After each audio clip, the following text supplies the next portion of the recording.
all these daytime friends. Hey everyone, what is going on? Elvis here. Welcome to another week of destruction. Let's get into it. So, Overwatch has released a brand new insight into their animations. This shit looks like it's going to kill Pixar if they actually bring this stuff out. We're going to jump into this topic. Thief has an insane sale right now, and one of my favorite games of all time is ridiculously cheap. So I'm going to share that with you guys as well.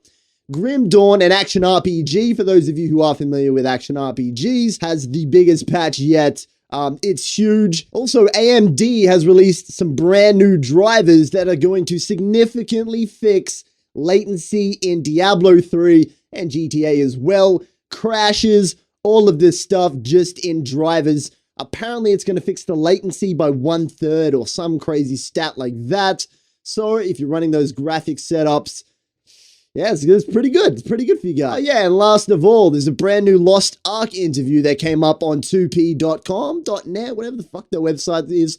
It's a really good website, and there's a brand new Lost Ark interview. We're going to jump into that too. Stick around. That's the weekly wrap-up. Let's get into it. Now, an Overwatch video has popped up named Overwatch Animated Shorts Teaser. This is basically animation porn. This is just amazing for anyone who's slightly interested in art. Now, the context in which these shorts are going to be used, I think, is an interesting topic here. So, number one is that this is clearly going to be Blizzard's way of displaying more information about the characters within the Overwatch universe towards us through awesome animations. Now, one of the comments that I read immediately when the video went up was something like RIP Pixar, mainly complimenting that the animation quality is just amazing, and it does have that Pixar flavor to it as well. Now, last week I spoke about Activision's new animation studio, and within this context, we can see some pretty cool stuff shaping around this. Now, let's jump into the details. So it looks like to me in-game cinematics rather than a brand new series coming out. That seems a little bit too, reaching a little bit too far. But at the same time, you know, the new animation studio could be testing grounds for other avenues of Overwatch to really express itself as a game. We know Activision Blizzard are moving into the film space with the brand new WoW movie, and I assume it's kind of like a 3-movie contract or something like that if the first film goes really successful. That's just a guess. But, you know, as someone who develops products professionally in my own life outside of YouTube, I can clearly see where Blizzard is positioning itself with this particular game. There's huge business opportunities outside of the gaming arena. You know, this is kind of backed up by the lead designer's vague description about the business model regarding skins inside of Overwatch during BlizzCon 2015. No one releases a game without a fully fleshed out business model and a strategy as well to back this up, even if they'd like you to believe this, especially not Blizzard. Now, this is all just me fully guessing right here, so yeah, take it as you will, but I do say I was right about the Overwatch being developed for consoles that I released in like 4 hours when the game got announced. Ego injection. But yeah, no, it was really, really obvious. We all kind of got it. But let's not take all the fun out of this, though. Let's enjoy the journey. My last thoughts about this is that Blizzard have clearly nailed the gaming space. They make very successful games. We rage about them all the time on forums, but let's face it, they make really successful games. I feel like this is Blizzard's way of trying to challenge themselves and champion other arenas for their games to express themselves with. So I guess if successful, we might see an animation come out with Overwatch, but in the meantime, we know that we're definitely going to get character shorts really introducing us to the universe in beautiful, high-quality Blizzard animation. Okay, so it's around about that time when Steam runs its usual sale, but this one is actually really good. I've seen a lot of great games come out, and the reason why I wanted to bring it up this week and promote fucking Steam on this series is that one of my favorite games is on sale, and it is kind of that time when we're in between games. Lots of people are either still playing Fallout 4 or they're looking for something else to do. Well, now's the time to go and pick up some games because they are on a massive sale. Now, the Thief series is going for an unusually cheap price. I think it was like $12 Australian. So that's like, I don't know, $7 or $8 US or something like that with all of the DLC. I've personally gotten so much fun out of Thief, despite the Metacritic score in the latest game. Who Who follows Metacritics anyway? Metacritics, you can suck my dick. It is really cheap. I highly recommend you check it out. I wish Thief came out when I was making content. I would have played it a lot more. Unfortunately, it's kind of an older game now. It's like a year or so old, something like that. I am looking forward to Dishonored 2, by the way, which is slightly similar gameplay, a little bit more action. But anyway, that's enough about Steam. Go and pick up Thief if you're going to buy any of the games, because that's my personal preference that I want to share with you guys. That's my favorite, so go and check it out if you want. Okay, ladies and gentlemen, it's time to get sticky fingers on a fucking stealing rampage.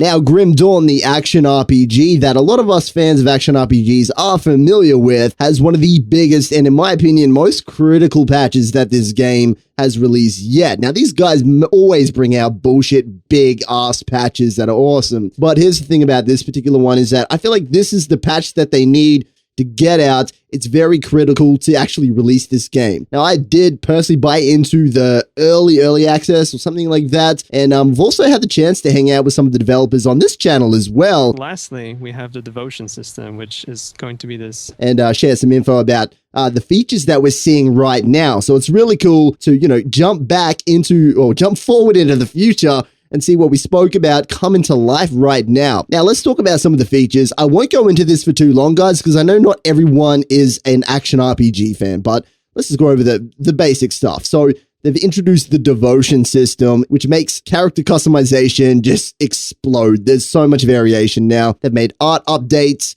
under the hood stuff, gameplay mechanics, itemization, massive upgrade with this, and also, lastly, class and skill updates, balancing and that kind of stuff. So all you guys who are currently playing Grim Dawn or maybe have enjoyed it in the past, we've got one of the biggest patches so far. So yeah, it's good. Good stuff, guys. I can't wait to see more from this game. Okay, so for you guys who are running AMD graphics cards and the software and all that good stuff, they've got a massive update called the Crimson drivers. Now, they also wanted to kind of emphasize the fact that they're listening to their customers. Now, to be honest, company culture in, the modern day and age or whatever, most of the time do listen to their customers. And I know that AMD falls under this category. They listen, but they really did want to make a point and reach out to the people who use their hardware to make sure that you know this also. Okay, so the new Crimson updates reduce latency by 1/3 for major updates.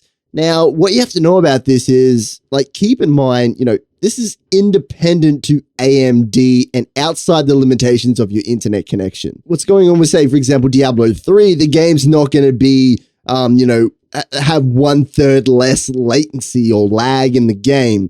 Your internet connection is going to affect that dramatically. It will improve your performance. But what this actually means is that you're downloading, you're updating, and the actual game optimization is going to be significantly faster. So you should see some gameplay improvements inside of Diablo 3, but if your connection sucks and you're lagging, you can't expect drivers to fix that. It's a different thing, guys. It's different. Anyway, that's it for AMD. Let's jump on to Lost Ark. Now, a recent interview was conducted with 2p.com and the developers of Lost Ark. Now, the highlight of this article is at the very start, where they're like, they're finally opening up about the game and sharing new information. Most of the content inside of this actual interview was easily guessable or figured out already by my content and also everyone else who's been following Lost Ark. It is cool to hear from them. I want to see some more information come out about Lost Ark. You guys know I'm super jaded about it. I've got the biggest fear boner about Lost Ark anyone's ever seen. Just a throbbing fear boner, because this game, we all know it looks good, but we're not hearing a lot about it. It could come out ages away. Hopefully they do something good with this and release more information about it. That's it. Go and check the interview. I'm going to link it in the description below so you guys can check it out rather than me going over the content, because I've been doing that for so long now, and it's time for, you guys can go and check it out if you want to. I'll put it in the description below. Thanks for joining me as always. I really appreciate it. Catch you next time, guys. We motherfucking made it.